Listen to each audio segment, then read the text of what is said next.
Thank you. All right, Chuck, thank you. 9:33. We were recently talking in our morning meeting about the holidays and tipping, and we all had a lot of questions about, who do you tip, how much do you tip, that kind of thing. So we decided, obviously, we're not experts here. We do our best. We all do tip. Hopefully you do too. But we do want to get into kind of the specifics here. So joining us now is lifestyle and etiquette expert Elaine Swann. Good morning to you, Miss Elaine. Thank you for joining us and helping us out. Oh, good morning. Good morning. I have to correct you. My name is Elaine Swann. Gotcha. That's good to know. Thank you for the correction. All right. So we each have questions for you here. I should tip you for the correction and for the trouble. Right. For correcting All right. So I'm going to start with this one here. So who should you tip? Because I feel like with the pandemic, more and more people are involved in our lives in terms of making things easier and maybe even safer. So who do you tip? Yes, absolutely. This time of year, you want to think about those individuals who really help you throughout the year. This could be someone such as your gardener or a babysitter, a dog walker, your hairstylist, someone who you go to massage regularly, even I hate to say garbage, but trash collectors, the folks who work for the city who come and collect the trash each week. It really runs the gamut. Just think in your mind, who has really made my life easy this year, and that's how you'll know who to tip. All right, Elaine, I'm going to ask the how much question here, and I'm going to put this in two ways. One, if we have something like like my mail carrier, he knows my name. That makes me feel happy, and I like him, so I want to make sure that I tip something, but not necessarily go overboard. So how do you determine then, how much is it? And even if it is somebody like your hair person, you tip them every time you go in. So how much extra might you give them for the holidays? Exactly. Well, let me tell you this. As far as your mail carrier is concerned, do not tip them because they're a federal employee, and that's actually against the law. So I want to let folks know what you can do with your mail carrier, though, is you can give them a gift, but it cannot be more than $20 in value. So keep that in mind.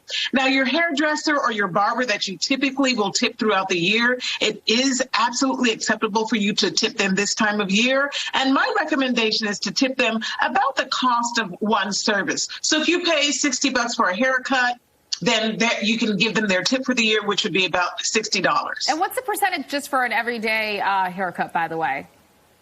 Well, for an everyday haircut, it just depends on the type of service that you get. Let's say, for example, for women, we sometimes there'll be 3 or 4 people that touch our hair. So that's where we can tip anywhere from $20 to $40 for that particular individual. And so think from that perspective. How many people touched my hair in order to get it done? And so you can just kind of add $10 on top of each one of those. Yeah, because they're touching my hair, I'm tipping really well. Because I want to make sure that they don't Right. I'm just kidding. Right. Okay, so here's are there certain people that you should tip more than others?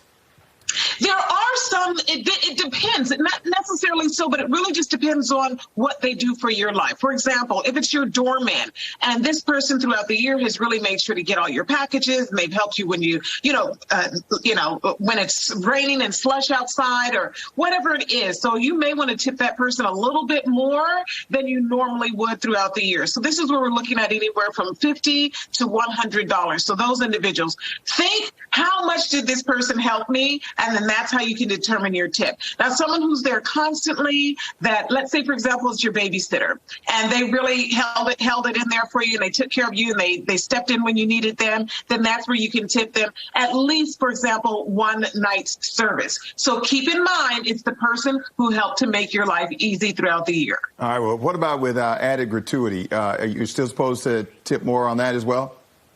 Well, listen, in the restaurant or service-based industry, that's where there's going to be that added gratuity. Maybe if you have a large party of 15 or more, or something like that, that's where you'll find those larger tips. You don't necessarily have to do that. However, in this service-based industry, we typically will make sure that we tip these folks throughout this time of year. And one thing I want to say is when you give someone a tip, don't just slide them a little bit of cash, but put that in an envelope to let them know that this was a gesture that you meant to give because of the help that they gave you this year. That's a good tip. Okay. That is a good tip. Thank you so much. This is super helpful. I do feel like we actually really should tip you right now, because you said the people that have helped your life. You just helped my life. That's what I feel like. Yes. Don't forget them this time of year. Just make sure. And if you don't tip them anything at all, a small gift is absolutely acceptable. And that's where you find your children's teachers, daycare workers, things like that. Small gift is really great. And even a gift from your child is a nice tip as well. You know, the bottom line is people like to feel appreciated, right? Absolutely. They just do. And this is the best time to do it, right? Yeah. And you're appreciated as well. Miss Swann, Elaine Swann, appreciate you. Thank you.